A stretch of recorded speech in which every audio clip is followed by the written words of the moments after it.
The overhead compartment slammed shut with a metallic click that echoed through the first-class cabin like a gunshot. Nobody looked up.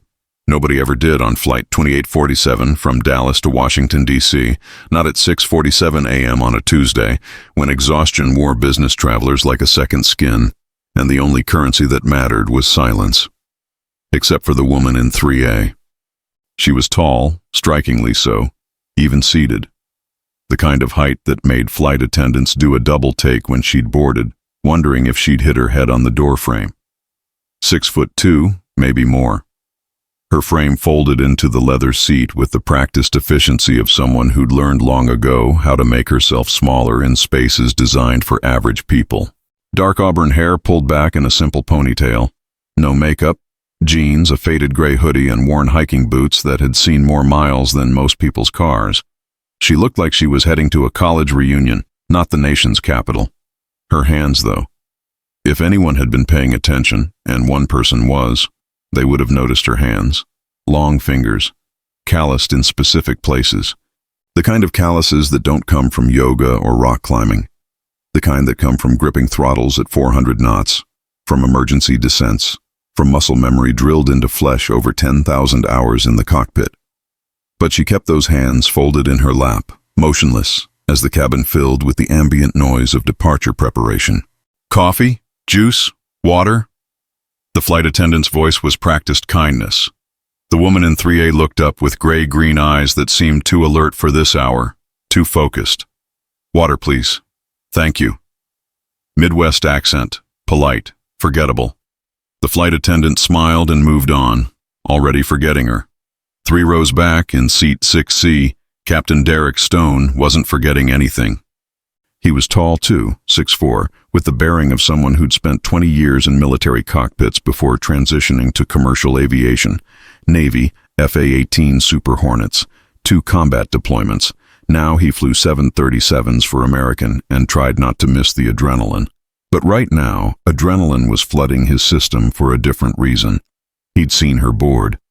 Watched her move through the jetway with that particular gait. Economical, balanced, instinctively aware of her center of gravity in a way civilians never were. When she'd passed his row, he'd caught something else. The faint tan line on her left wrist where a watch used to sit. Not a fitness tracker tan, not a fashion watch tan, a flight watch tan, the kind military aviators wore, the kind that left a distinctive mark after years of wearing the same instrument in the same position, checking it against cockpit chronometers, syncing it to mission timelines. Stone felt his pulse quicken. He pulled out his phone, thumbs moving quickly across the screen despite the pre-flight announcement to put devices in airplane mode. He opened an encrypted messaging app, one used by a very specific community of current and former military pilots. The message he typed was simple. Anyone know a tall female pilot, auburn hair, late 30s, looks Air Force or Navy, on my commercial flight? Something's familiar but can't place her. He hit send, then put the phone in airplane mode. As the 737's engines spooled up and the aircraft pushed back from the gate, Stone kept his eyes on the back of the woman's head 3 rows ahead. She hadn't moved once. Hadn't pulled out a phone, a book, a laptop. Just sat there, hands folded, staring at the seat back in front of her, like she was meditating or compartmentalizing. The takeoff was textbook. Smooth rotation at V2, positive rate, gear up, climbing through the morning turbulence over Texas with the kind of professional precision that put nervous flyers at ease. In 3A, the woman's eyes tracked every sound, every vibration, every subtle change in engine pitch. Her body registered the flap retraction, the turn to heading, the power reduction as they reached cruise altitude. She knew exactly what was happening in that cockpit, because she'd done it 3,000 times. Her name was Lieutenant Colonel Maya Reeves, United States Air Force. Retired, 41 years old, combat veteran, test pilot, instructor. One of fewer than 50 women who'd ever flown the F-22 Raptor in operational capacity. And for the past 14 months, she'd been a ghost. Not literally. She still existed. Still had a driver's license, a bank account, a small apartment in Colorado Springs that she barely visited. But to the military aviation community, to the people who'd known her, flown with her, respected her, she'd simply vanished after her retirement ceremony. No LinkedIn, no consulting gigs. No air show appearances or motivational speaking tours like most retired combat pilots pursued. Just gone. The truth was sitting in her chest pocket right now, folded into a small square. A letter from Walter Reed Medical Center with words like progressive and degenerative and permanent grounding. But that wasn't why she was on this flight. She was on this flight because 3 days ago she'd received a different kind of letter. An official one, from the Pentagon. Your presence is requested. That's all she'd read before folding it up and booking the ticket. She didn't owe them anything anymore. She'd given them 20 years, 2 combat tours, her health, her marriage, most of her friendships. She'd flown missions that would stay classified until long after she was dead. She'd trained pilots who went on to become legends. And when her inner ear condition had finally progressed to the point where she couldn't pass a flight physical, they'd thanked her for her service, given her a medal, and moved on to the next pilot. So why was she going to D.C.? Because the letter had included one sentence that changed everything. Regarding Operation North Star, your testimony is needed. North Star. Her hands tightened in her lap. Nobody was supposed to know about North Star. It had been buried under so many layers of classification that even most generals didn't have access to the files. But someone had found them. And now they wanted her to talk. Captain Stone's phone buzzed in his pocket as they reached cruising altitude. He pulled it out discreetly, checking the screen. 12 responses in the encrypted chat. His eyes widened as he read them. Reeves? Maya Reeves? Holy shit. That's Viper. Has to be. Tall auburn hair, that's her. Viper's flying commercial? Someone check if hell froze over. She retired last year. Medical. Inner ear thing. Devastating. Best Raptor pilot I ever saw. Flew with her at Nellis. She's a legend. The messages kept coming.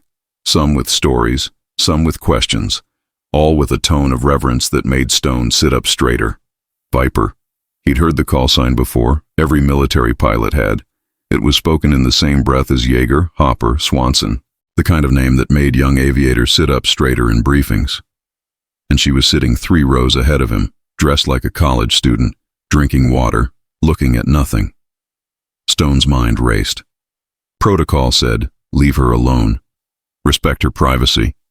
She was clearly traveling incognito for a reason, but something felt wrong. He'd learned to trust his gut over 2 decades of flying. Right now, his gut was screaming that this wasn't a coincidence. Viper doesn't just show up on a random commercial flight looking like she's heading to a funeral. Something was happening. He glanced toward the cockpit door. The pilots up there had no idea who was in their cabin. Should he tell them? Would it matter? He decided to wait. Watch. 3 rows ahead, Maya felt the weight of someone's attention on the back of her neck. She'd felt it since boarding. Someone was watching her, studying her. Old instincts, never quite dead. She didn't turn around, didn't acknowledge it, just kept her breathing steady, her posture relaxed, her face neutral. Let them look. Let them wonder. In 6 hours, she'd be in a classified briefing room answering questions she'd sworn never to answer. After that, it wouldn't matter who recognized her, because after that, she'd either be vindicated or destroyed. And right now, she honestly didn't know which outcome she preferred. The flight continued in manufactured calm. Flight attendants served drinks and snacks. Passengers dozed or worked on laptops or watched downloaded movies. The sun climbed higher outside the windows, turning the cloud layer below into a landscape of white mountains. Maya didn't sleep, didn't eat, didn't move except to breathe. She was flying the mission in her head. It was a habit she couldn't break. Every time she was in an aircraft, even as a passenger, part of her brain automatically cataloged everything. Fuel burn rate, wind speed, alternate airports, emergency procedures. Right now, they were over Kansas. Weather clear, no traffic conflicts. Routine, except for the slight vibration in the number 2 engine. She felt it before she heard it. A barely perceptible change in the harmonic frequency. Not dangerous. Not yet. But there. Compressor blade imbalance, probably. Or a bearing starting to wear. The kind of thing that maintenance would catch on the next inspection. The kind of thing that pilots might not even notice unless they were paying very close attention. Maya was always paying very close attention. She uncrossed her legs and leaned slightly toward the window, listening. Behind her, Captain Stone saw the movement, saw the way her head tilted, the way her shoulders tensed just slightly. She'd noticed something. He listened too, using senses honed by thousands of hours in the cockpit. There, the engine. It was subtle, but it was there. Stone felt a chill run down his spine. Viper had caught it from the passenger cabin.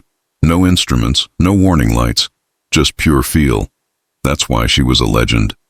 He was about to unbuckle his seatbelt, head to the cockpit to mention it to the crew, when the PA system crackled to life. "Ladies and gentlemen, this is Captain Richardson from the flight deck." The voice was calm, professional. But Maya heard what others didn't, the slight tension underneath, the careful word, choice. "We've got a minor technical indication on one of our engines. Nothing to be concerned about, but out of an abundance of caution, we're going to divert to Kansas City for a precautionary landing. We'll be on the ground in about 20 minutes. We apologize for the inconvenience." The cabin erupted in groans and frustrated sighs. Passengers pulled out phones to text about delays. Business travelers started calculating missed meetings. Maya just nodded slightly. She'd been right. And now things were about to get interesting. Kansas City International Airport appeared through the morning haze like a mirage. The 737 descended smoothly, the crew executing a textbook approach despite the engine issue. Maya watched through the window as emergency vehicles staged near the runway. Standard procedure for any diversion. Fire trucks, ambulances, maintenance crews. The landing was gentle, barely a chirp from the tires. As they taxied to the gate, the PA crackled again. "Ladies and gentlemen, we'll be at the gate in just a moment. Our maintenance team will need about 2 hours to inspect the aircraft. We'll keep you updated. Again, our apologies for the delay." 2 hours. Maya's jaw tightened. She couldn't afford 2 hours. Her meeting at the Pentagon was scheduled for 3 p.m., non-negotiable. The kind of meeting where if you weren't there on time, decisions got made without you. Bad decisions. She pulled out her phone as soon as they parked. No direct flights to D.C. in the next hour. Nothing that would get her there on time.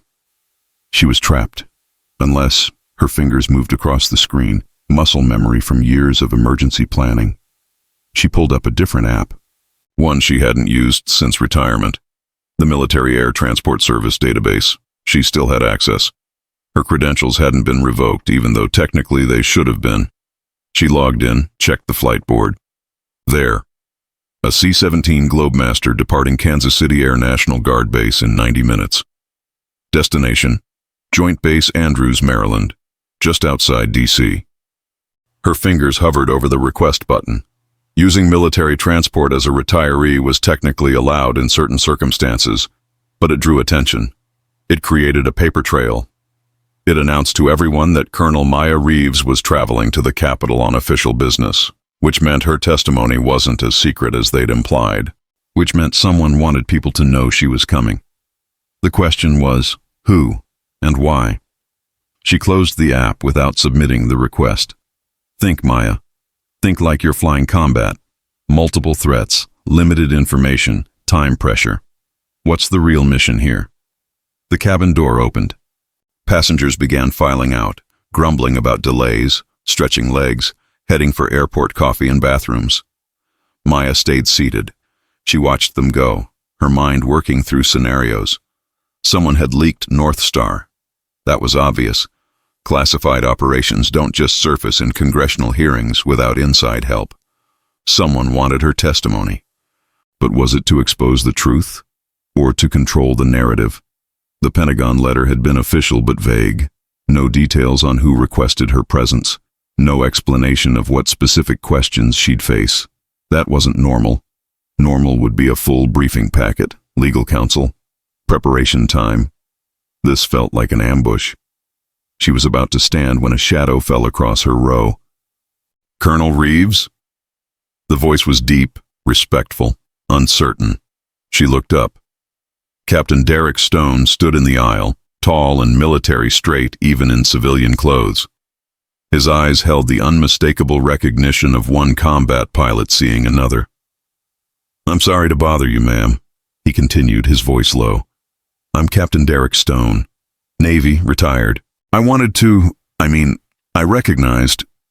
He paused, seeming to struggle with what to say. Maya's expression didn't change. You've got me confused with someone else. Ma'am, I don't think. I'm just a passenger, Captain, heading to D.C. for personal business. That's all. Her voice was polite but final, the tone officers used when giving orders disguised as suggestions. Stone stood there for a moment, torn between respect and instinct. Then he leaned slightly closer, lowering his voice even more. Ma'am, I don't know what you're heading into, but 12 pilots in our network recognized you from my description. Whatever's happening, you've got people who remember, people who'd help if you needed it. Maya felt something shift in her chest, something she'd kept locked away since retirement. She looked at Stone, really looked at him, saw the service ribbons tattooed subtly on his left forearm, the way he carried himself, the genuine concern in his eyes. Why? She asked quietly. Because Viper doesn't fly commercial unless something's seriously wrong, Stone said simply. And because we take care of our own.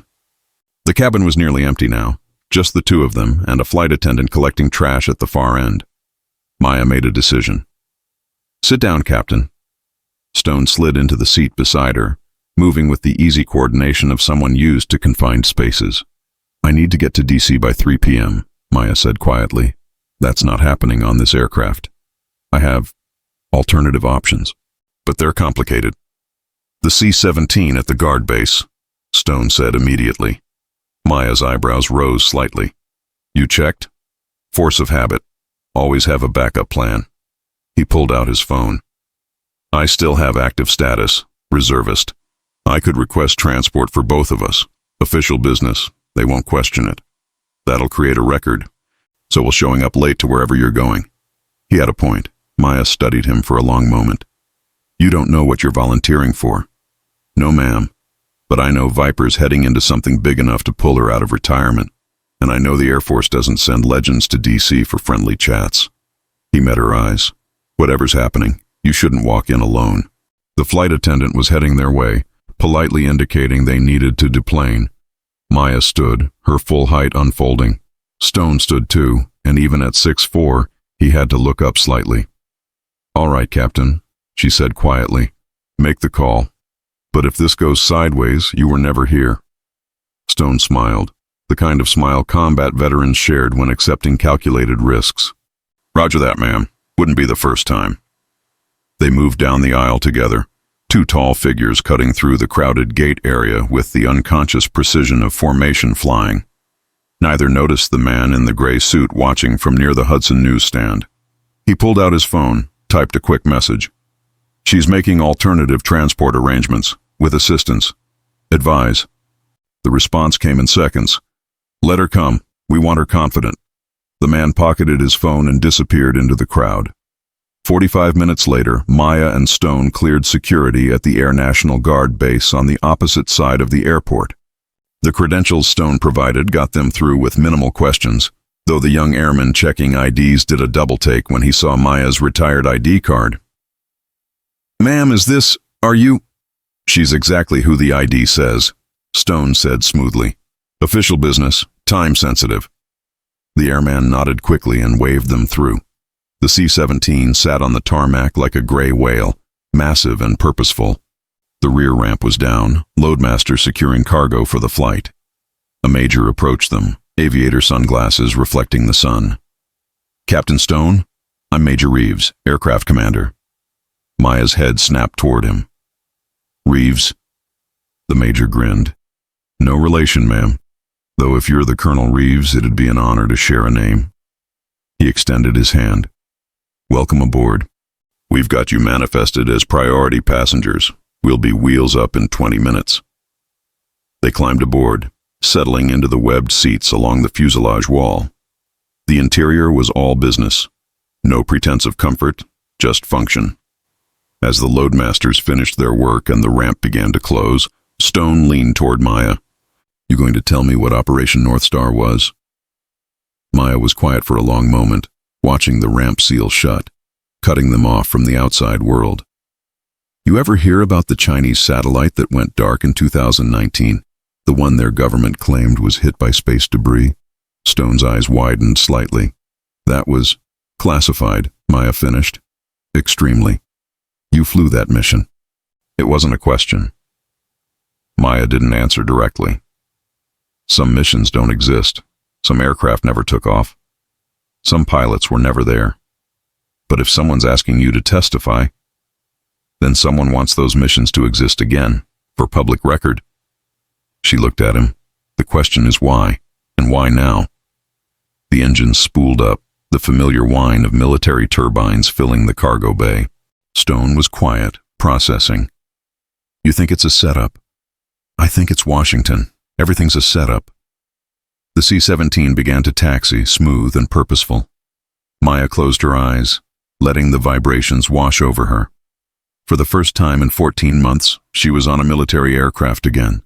Not flying it, not in command, but airborne. And somehow, that made everything clearer. Captain, she said without opening her eyes, when we land at Andrews, you're going to walk away. Thank you for the assist, but from here, I'm solo. With respect, ma'am. That's not a request. Her voice had command authority now, the kind that ended discussions. Stone sat back, recognizing the tone, but his jaw was set in a way that suggested the discussion wasn't as ended as Maya thought. The C-17 rotated smoothly, leaving Kansas City behind, climbing into the crystal blue sky toward Washington, toward answers, toward consequences, toward whatever truth powerful people wanted either buried or weaponized. And sitting in the cargo bay, Maya Reeves began preparing for the most important mission of her life.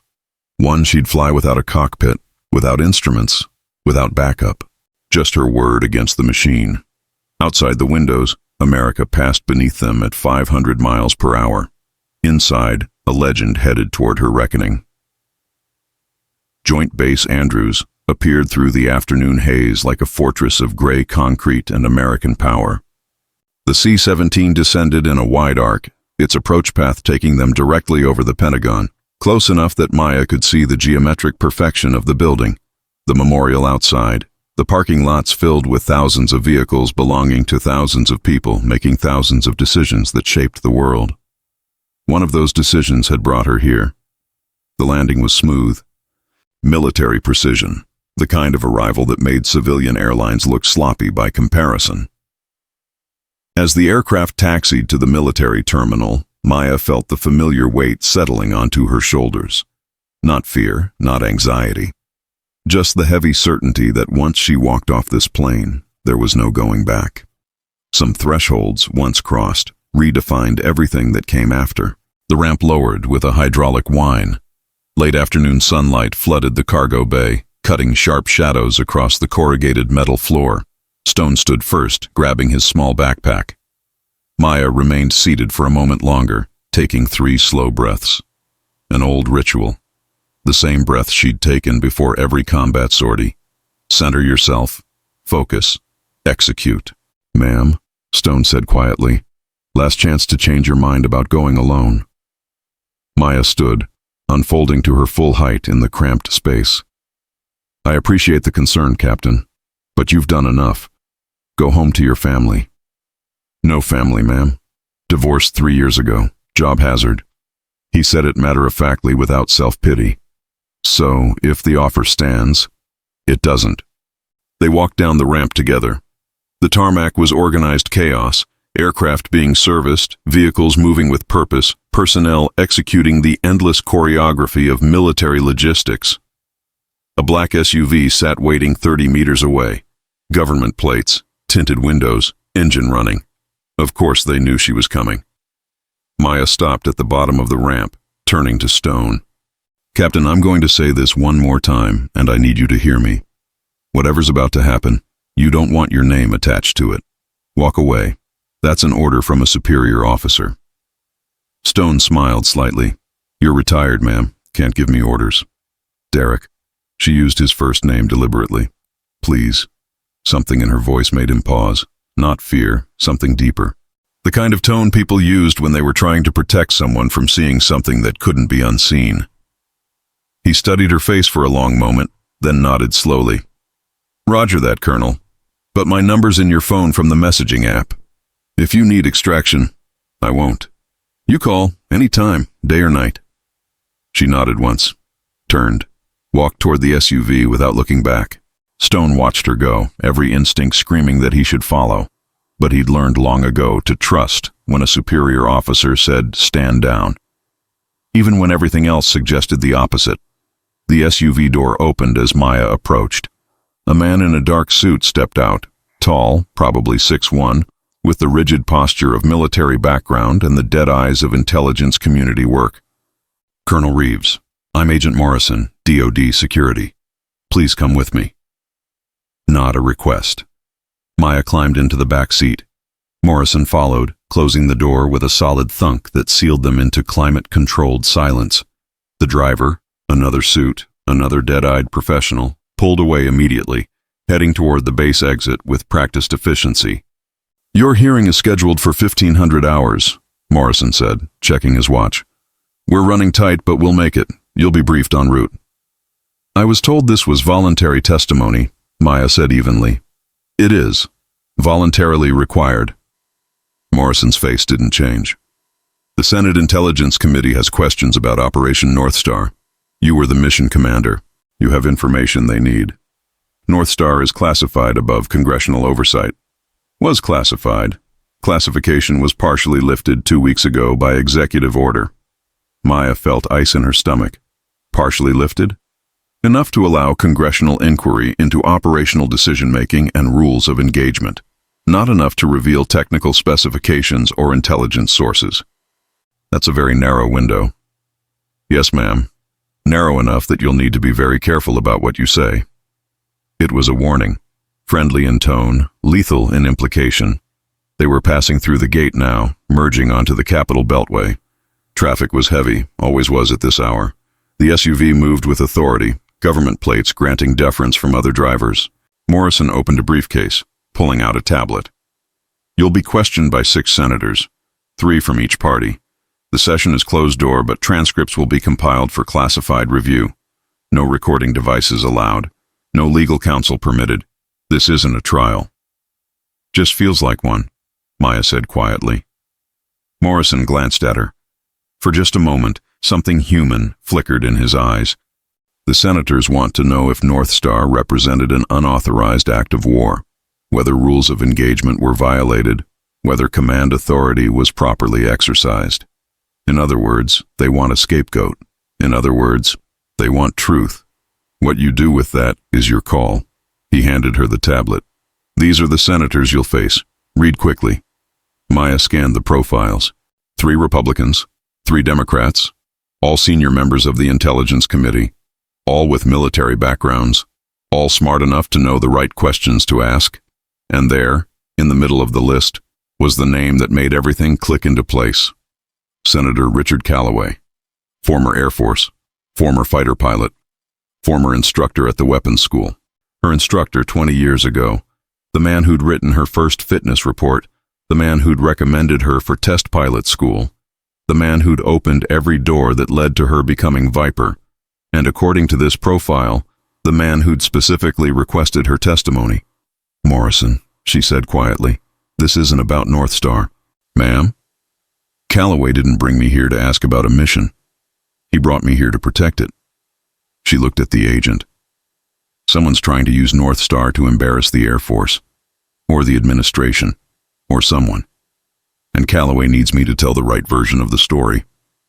Morrison's face remained neutral, but she saw the slight tension in his jaw. Confirmation.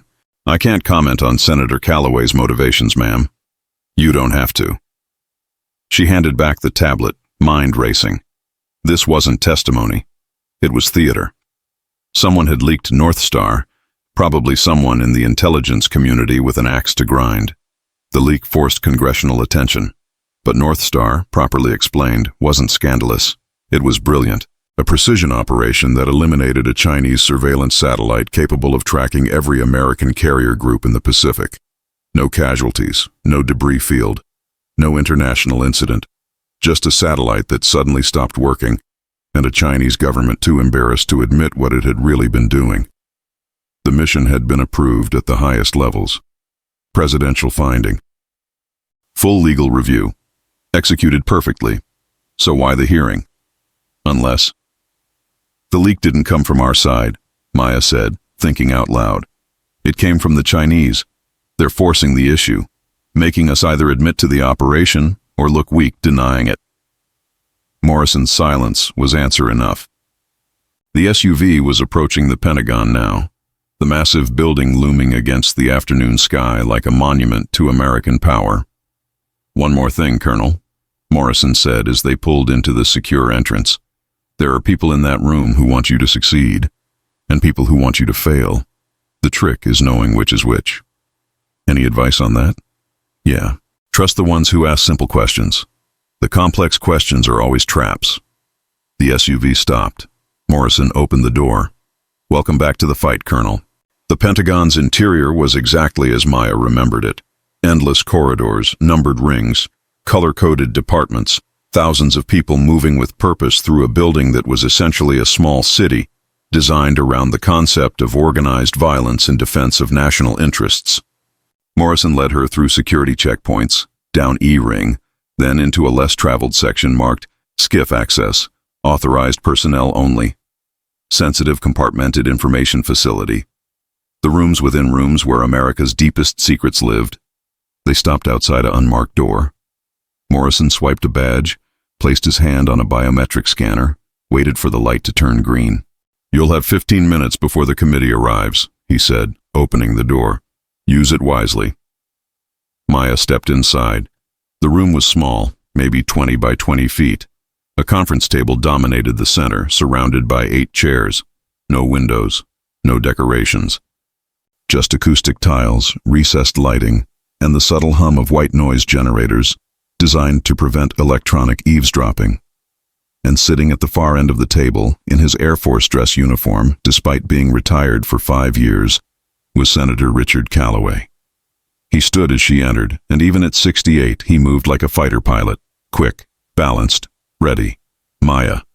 His voice was exactly as she remembered.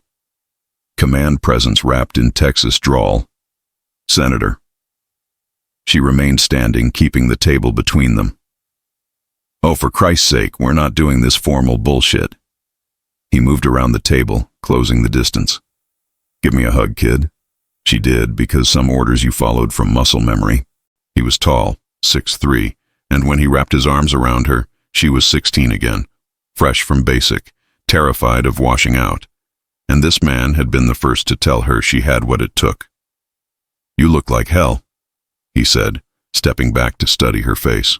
"Retirement agrees with me." "Bullshit, you're miserable. I can see it." He gestured to the chairs. "Sit, we don't have much time."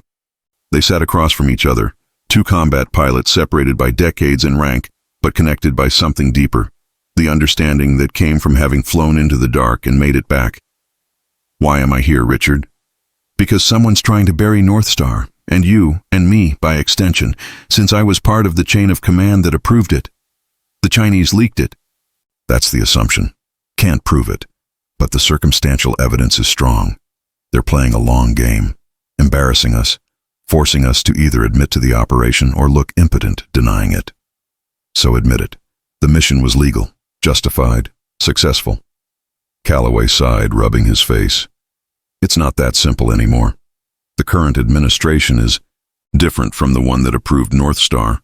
Different priorities, different risk tolerance. There are people in the White House who think offensive cyber and space operations are too provocative. They want détente, not confrontation. That's naive. That's politics." He leaned forward.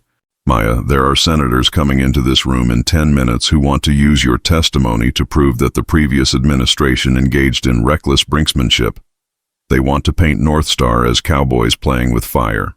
We eliminated a surveillance platform that was tracking our carrier movements. That's not cowboy shit. That's defending American lives. I know that. You know that. But the American public? They hear we shot down a Chinese satellite and they think we're starting World War III. He paused. Unless someone explains it properly. Someone credible. Someone who was there. Someone like me. Like Viper. The call sign landed between them with weight. I'm retired, Maya said. I'm nobody now. You're a legend. Every pilot in the Air Force knows your name. When you talk, people listen. What exactly do you need me to say? Calloway pulled out a slim folder, slid it across the table. The truth, but phrased carefully.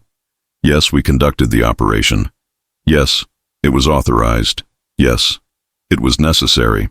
No, it wasn't an act of war. It was a defensive counterintelligence operation against an illegal surveillance platform in violation of international agreements.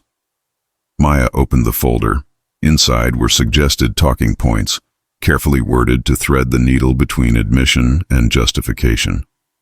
You want me to sell it, she said quietly. I want you to protect it. And protect the pilots who flew it. And protect the chain of command that authorized it. What if I just tell them everything? The whole mission, start to finish? Then you'll be charged with revealing classified information. Spend the next 5 years fighting legal battles and accomplish nothing except destroying your own life. He wasn't threatening, just stating facts. Maya closed the folder. I need to think. You've got 8 minutes. Calloway stood, moved to the door, then paused. Maya, I know what I'm asking. I know it feels like I'm using you. Maybe I am. But I'm also trying to protect something bigger than both of us. North Star wasn't just one mission. It was proof that we can respond to threats in space without starting wars, that we have options between doing nothing and launching missiles. If we lose that capability because of political cowardice, I get it, Maya said. Do you? Because I need to know you're with me. Once you continue our 1726 walk into that hearing, there's no backing out. She looked at him. Really looked. Saw the weight he was carrying, the calculations behind his eyes. The way he held himself like a man standing on a ledge trying to decide which way to jump. Why did you really bring me here? She asked quietly. You could have prepped any colonel. Why me specifically? Calloway was quiet for a long moment. Because you're the only one they'll believe, he said finally.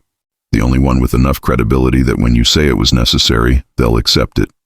The only one who can look a senator in the eye and say, I'd do it again, and mean it. What if I wouldn't do it again? The question hung in the air. Calloway studied her face, seeing something there he hadn't expected. Would you? He asked. Maya thought about the mission, the weeks of planning, the precision required. The moment of execution when she'd sent the command that ended a billion-dollar satellite's existence. She thought about the intelligence reports that followed, the Chinese scrambling to understand what happened, the carrier group that continued its operations unmolested, the American lives potentially saved by blind spots in enemy surveillance. She thought about the cost, the secrecy, the lying to friends and family about where she'd been. The knowledge that she'd crossed a threshold into a kind of warfare most people didn't even know existed. I don't know, she said honestly. Calloway nodded slowly. Then tell them that. Tell them the truth. That it was hard. That you questioned it. That you still question it. But that you followed lawful orders, executed the mission successfully, and would trust the same chain of command to make the same decision again. That's not the same as saying I'd do it again. No, but it's enough. A knock at the door. Morrison's voice. 5 minutes, Senator. Calloway moved back to the table, leaning on it with both hands. Maya, I'm asking you as your former commander. I'm asking you as someone who believes in what we built. Help me protect it. She looked at the folder, at the carefully crafted words designed to thread an impossible needle. Then she pushed it back across the table. I'll tell the truth, Richard. My truth. In my words. If that's not enough, then it's not enough. Calloway's jaw tightened. Maya, that's all I can promise. For a moment she thought he might argue, might pull rank, even though neither of them had rank anymore, might try one more angle. Instead, he just nodded. All right, your truth. He picked up the folder. For what it's worth, that's probably what I should have asked for in the first place. Why didn't you? Because I forgot that Viper doesn't follow scripts. She flies by feel. He smiled slightly. Good luck in there, Colonel. He left, the door sealing behind him with a soft click. Maya sat alone in the silence, listening to the white noise generator's hum. In 3 minutes, 6 senators would walk through that door. In 3 minutes, she'd have to explain things she'd sworn never to discuss. In 3 minutes, she'd either save something worth saving or burn it all down trying. She closed her eyes, took 3 slow breaths. Center, focus, execute. The door opened. They entered in a practiced formation. Calloway first, then 5 others, each carrying tablets and folders and the weight of oversight responsibility. 3 men, 3 women, ages ranging from mid-50s to early 70s, all with military backgrounds visible in how they moved, how they held themselves. And all looking at Maya with a mixture of curiosity, respect, and calculation. Senator Patricia Wells took the seat at the head of the table. Ranking member, former Army officer, known for asking questions that seemed simple until you realized they were anything but. Colonel Reeves, thank you for joining us. Her voice was professional warmth. I know you're retired, so I want to emphasize that this testimony is voluntary, and you're free to decline to answer any question you're uncomfortable with. Translation. We can't force you to talk, but we'll judge you for every silence. I understand, Senator, Maya said evenly. Excellent. Then let's begin. Wells glanced at her notes. In 2019, you were the mission commander for an operation codenamed North Star. Is that correct? Yes, ma'am. Can you describe in general terms what that operation entailed? Here it was, the first question, the foundation everything else would build on.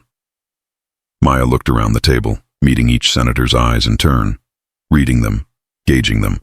Morrison's advice echoed, trust the simple questions.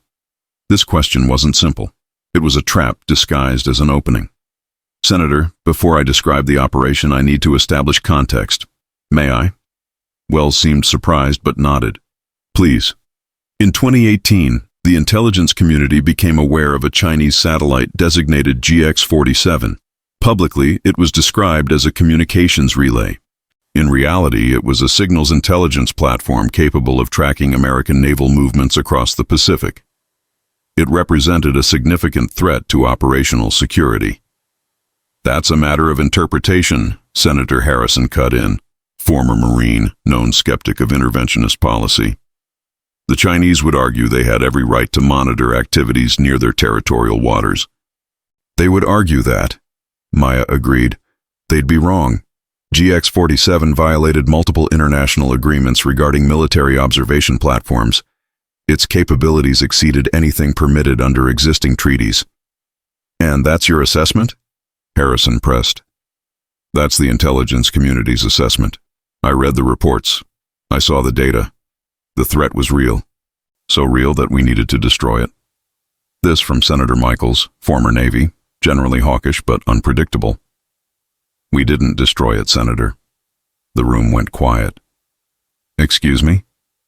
Wells leaned forward. Maya kept her voice steady. North Star's objective wasn't destruction. It was electronic warfare. We disabled the satellite's ability to function using cyber and electromagnetic means. It's still in orbit, just dormant. Semantics, Harrison said.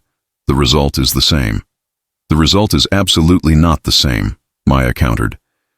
Destroying a satellite creates debris fields that threaten every object in orbit, including our own assets. It's reckless and provocative. What we did was surgical, targeted, reversible, theoretically, if the Chinese have the technical capability. Which they don't, Senator Park added quietly, former Air Force, intelligence background, the smartest person in the room, and everyone knew it. Which they haven't demonstrated, Maya corrected carefully. Park smiled slightly. Tell me, Colonel, when you executed this operation, did you consider the possibility of escalation? Every day, Senator, every hour of planning. And we concluded that doing nothing represented greater risk. GX-47 gave the Chinese real-time intelligence on our carrier movements.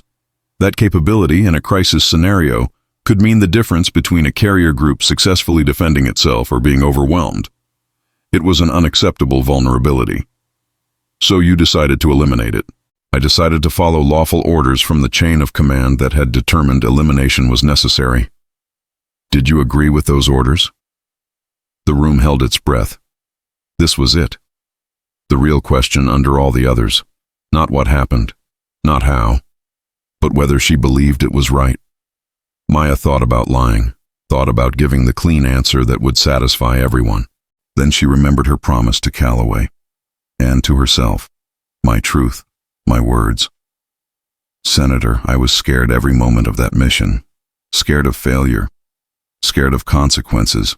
Scared of what it meant to be doing what we were doing. She paused. But I also understood the stakes. I understood that someone had to make the hard call. And I understood that if not us, then who? That sounds like agreement, Park observed. That sounds like acceptance, Maya corrected. There's a difference. I accepted the mission. I executed it successfully. Whether I agreed with it, whether I do it again, that's more complicated. How so? Maya took a slow breath. Because I'm not sure anymore where the line is, between defense and offense, between protection and aggression, between being ready for war and inviting it. The honesty landed like a stone in still water. Wells exchanged glances with the other senators. This wasn't what they'd expected. They'd expected either full-throated defense or complete repudiation, not ambiguity, not doubt. Colonel. Calloway spoke for the first time since the hearing began, his voice careful. Are you saying you regret the mission? Maya looked at him, saw the plea behind his eyes, saw him begging her to pull back, to give them the clean answer. She looked away. I'm saying the mission was necessary at the time, with the information we had. I'm saying I trust the chain of command that approved it. And I'm saying that if you're asking me to tell you it was easy or simple, or without moral complexity, I can't do that. Because? Park pressed. Because the truth is complicated, Senator. And if we're going to have this conversation, if we're going to examine what happened, then we need to be honest about that complication. About the fact that sometimes there are no good options, only less bad ones. The room was silent for a long moment. Then Senator Wells spoke, her voice thoughtful. Colonel Reeves, hypothetically, if a similar situation arose today, if there was a similar threat, would you recommend the same course of action? I would recommend that decision-makers have the option available. Whether they chose to use it would depend on the specific circumstances. That's not an answer. With respect, Senator, that's the only honest answer I can give. Harrison shook his head. This is what happens when we let military operations run without proper oversight. Pilots making philosophical arguments about moral complexity while conducting acts of war. It wasn't an act of war, Maya said quietly. Then what was it? It was the future of conflict. And if we're not prepared to deal with that future honestly, with all its moral ambiguity, then we've already lost. The words hung in the air. Park was nodding slowly. Calloway looked like he was trying to decide if he'd just witnessed a disaster or a triumph. Wells closed her folder. Thank you, Colonel Reeves. I think we have enough for now. We'll reconvene in 3 days to continue questioning. Translation. We need to caucus, figure out what the hell we just heard. Maya stood, understanding the dismissal. As she moved toward the door, Senator Park's voice stopped her. Colonel, one more question. Maya turned. Do you sleep at night? It wasn't in the script, wasn't political. Just one combat veteran asking another the question that really mattered.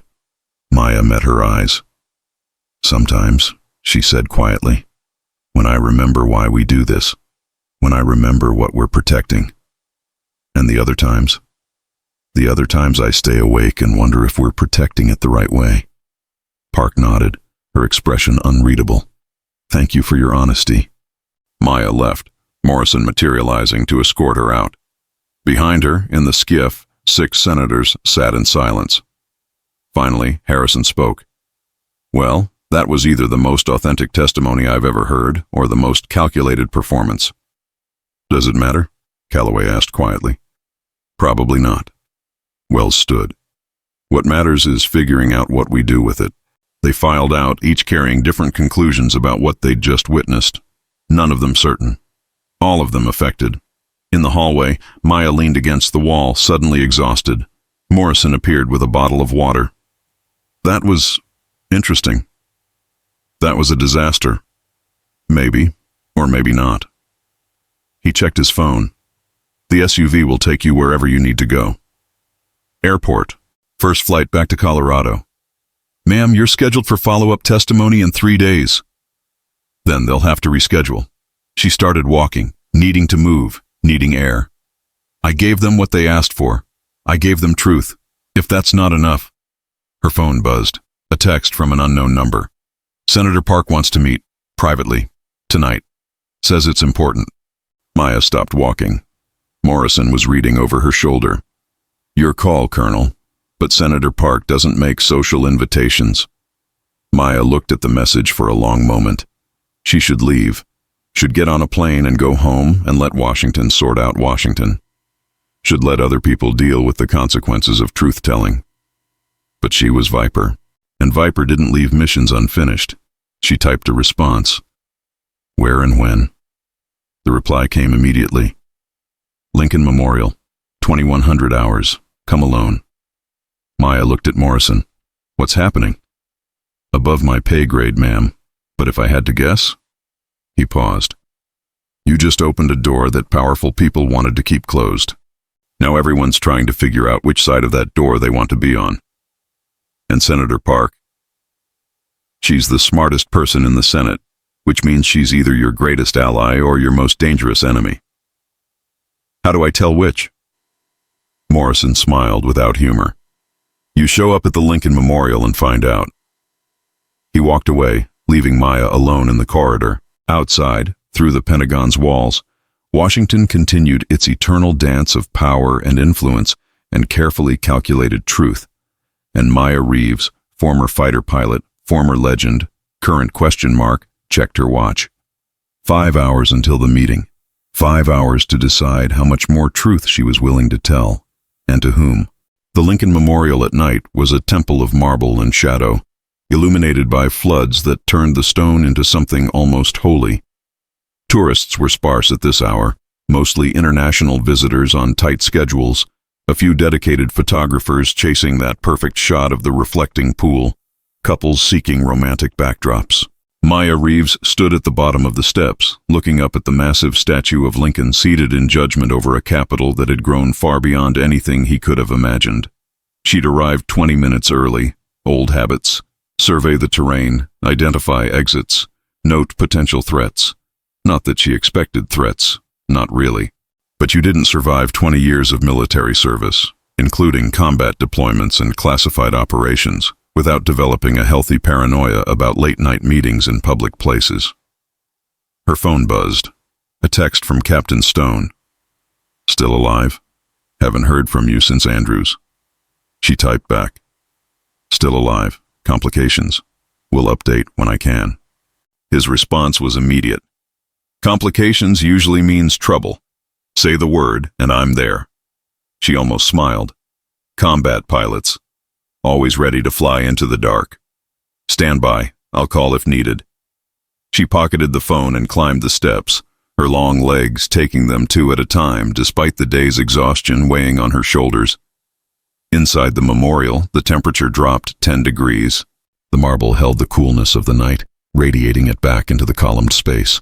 Lincoln's statue dominated everything, his stone eyes looking out over the mall toward the Washington Monument and beyond. He's disappointed in us, you know. Maya turned. Senator Rebecca Park stood near the south wall, backlit by the floodlights filtering through the columns. She'd changed from her Senate attire into jeans and a light jacket. Still professional, but accessible. Human. Disappointed, Maya asked. Look at his expression. That's not pride.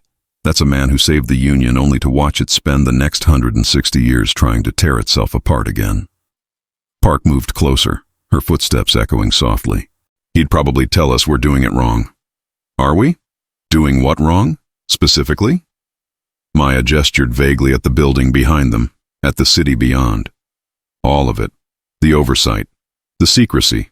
The missions that exist and don't exist simultaneously. The truth that changes depending on who's asking and why. Park was quiet for a moment, studying Maya's face. You're having a crisis of faith. I'm having a crisis of purpose. Maya met her eyes. Senator, why am I here?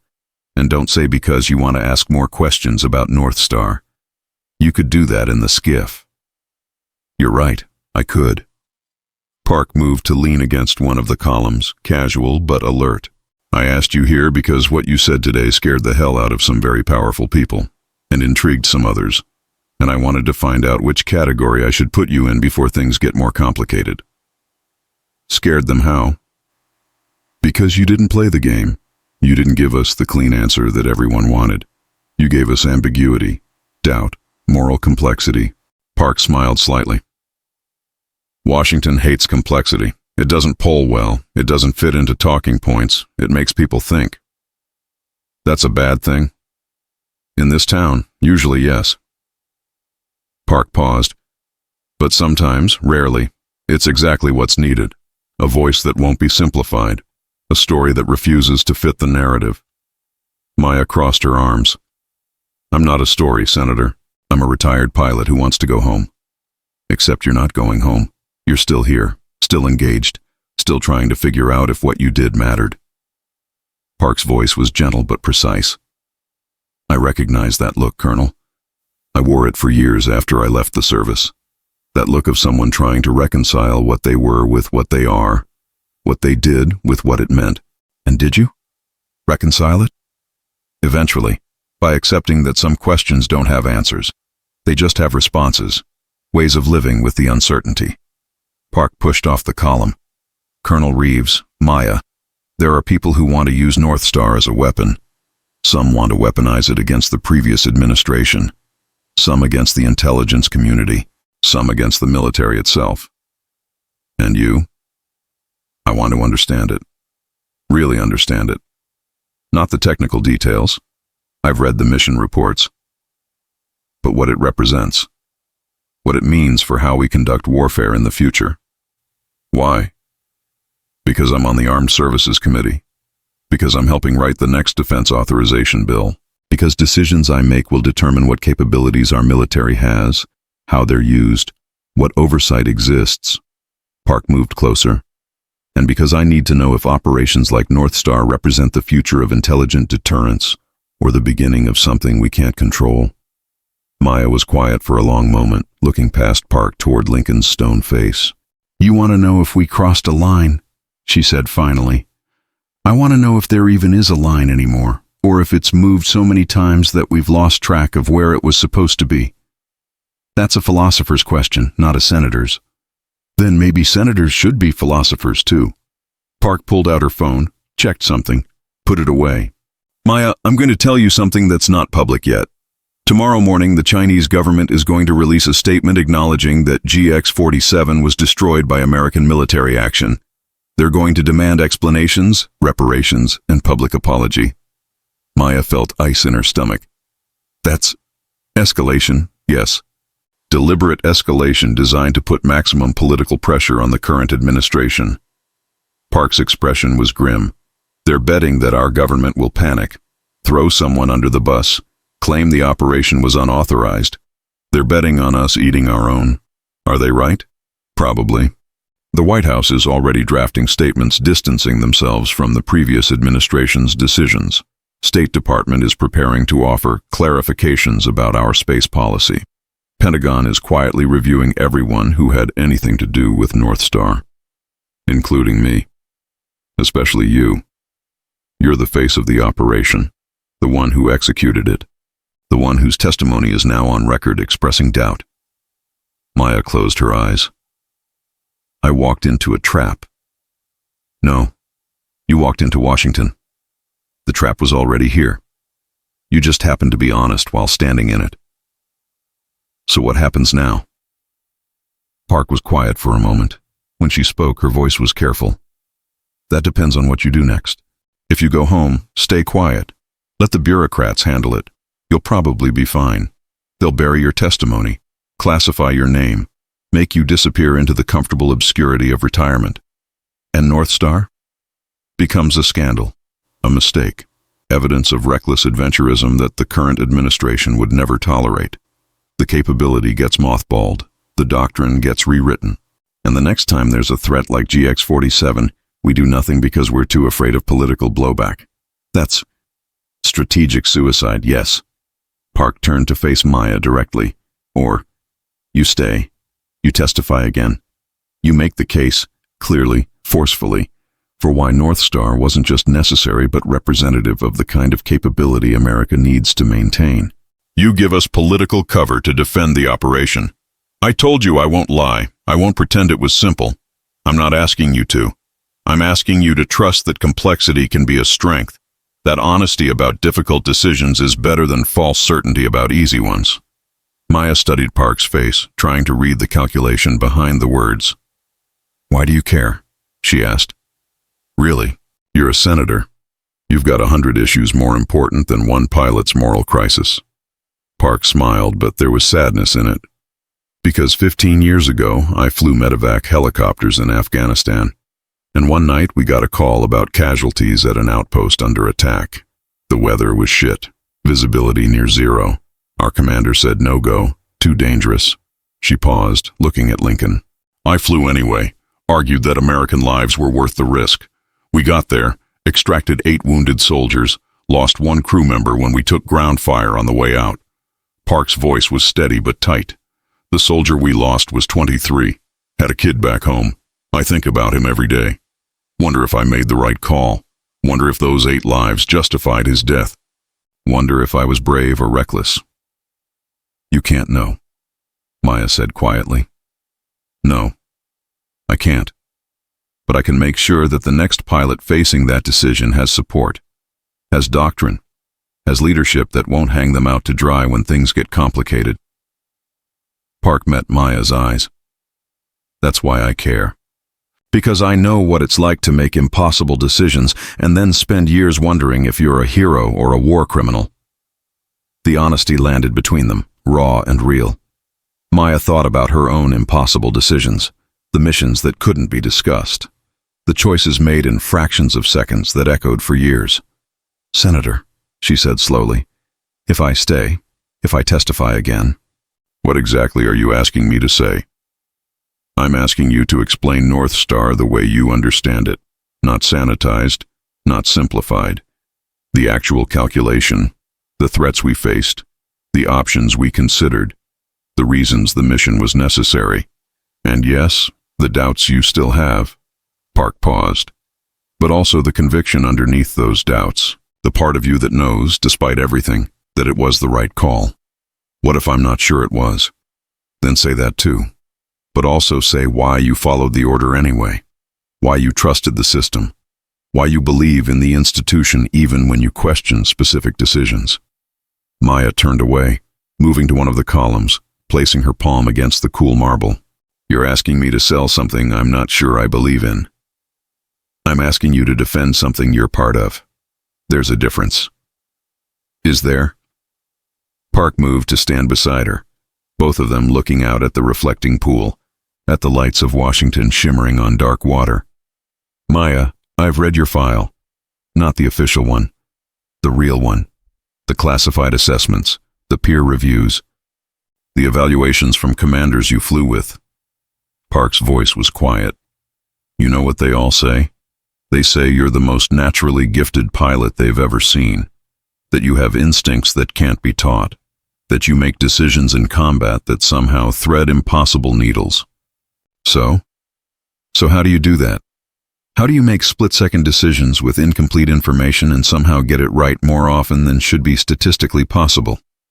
Maya was quiet, thinking. You trust your training, she said finally.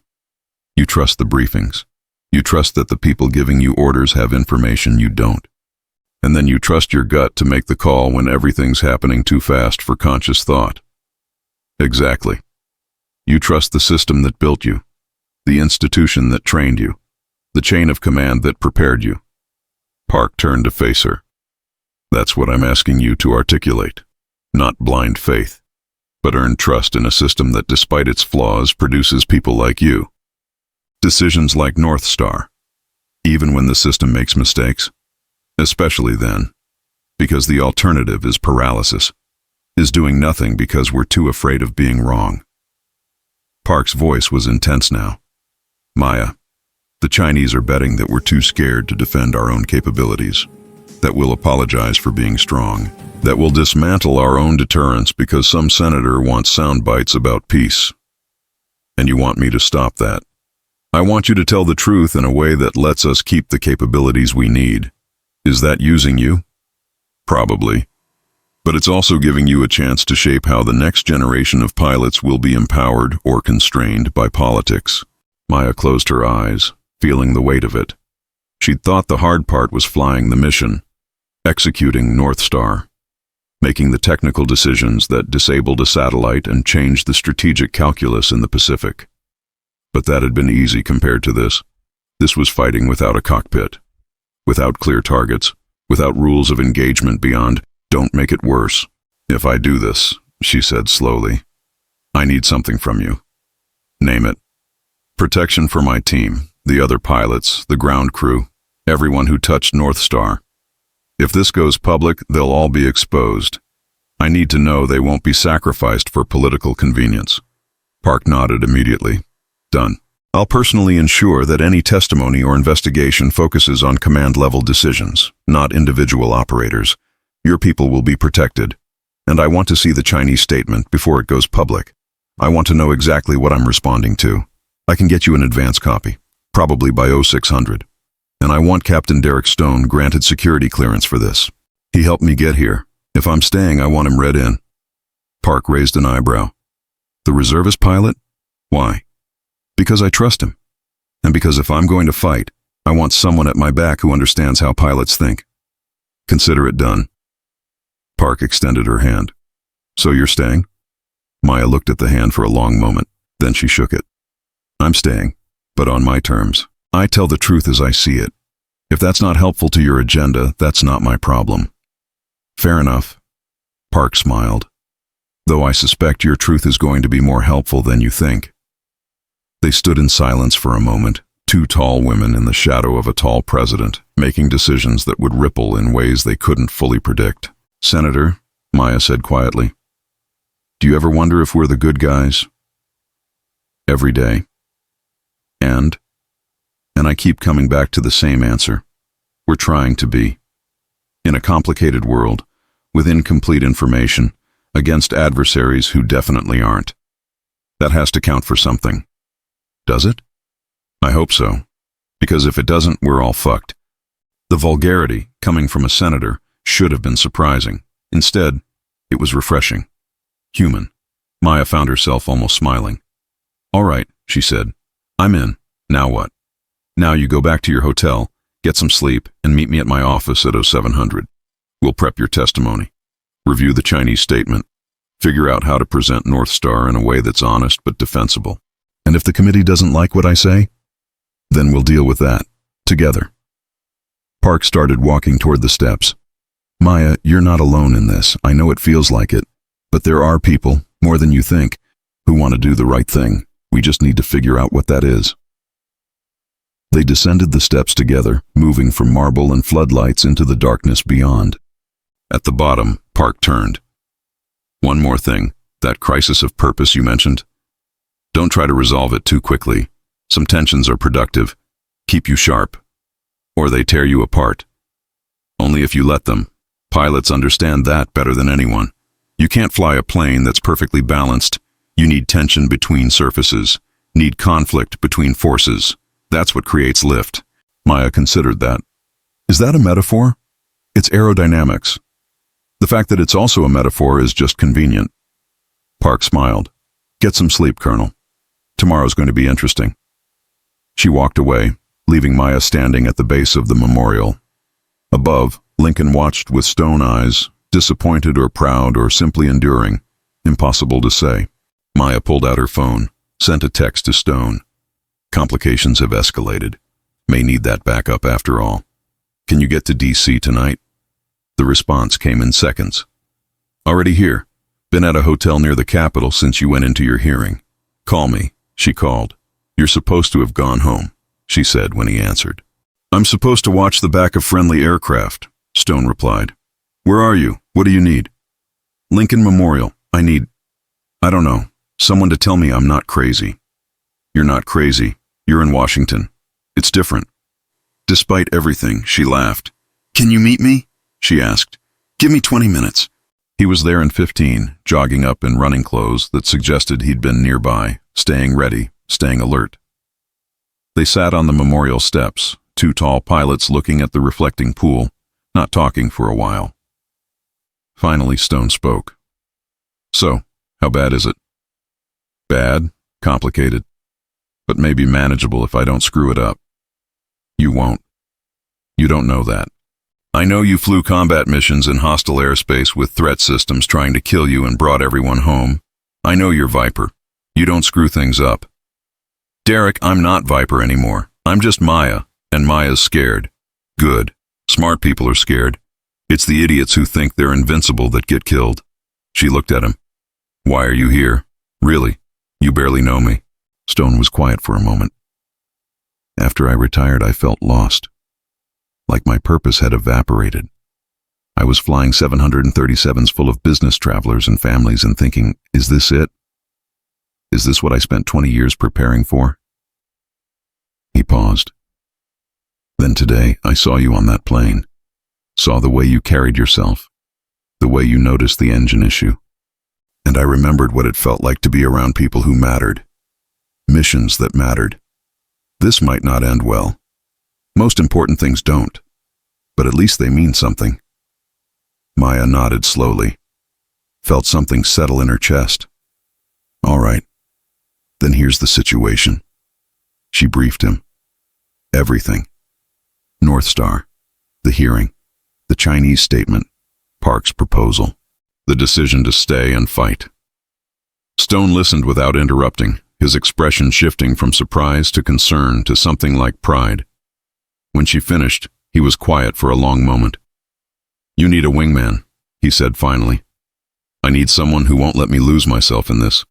Someone who'll tell me if I start compromising too much. If I start becoming what Washington wants instead of who I am. I can do that. Can you? Even if it means telling me things I don't want to hear? Especially then, that's what wingmen are for." They sat in silence again, comfortable this time. Eventually, Maya stood. "I should get back to my hotel. Tomorrow's going to be long. I'll walk with you." They descended the steps together, leaving the memorial behind. As they walked along the reflecting pool, Maya's phone buzzed.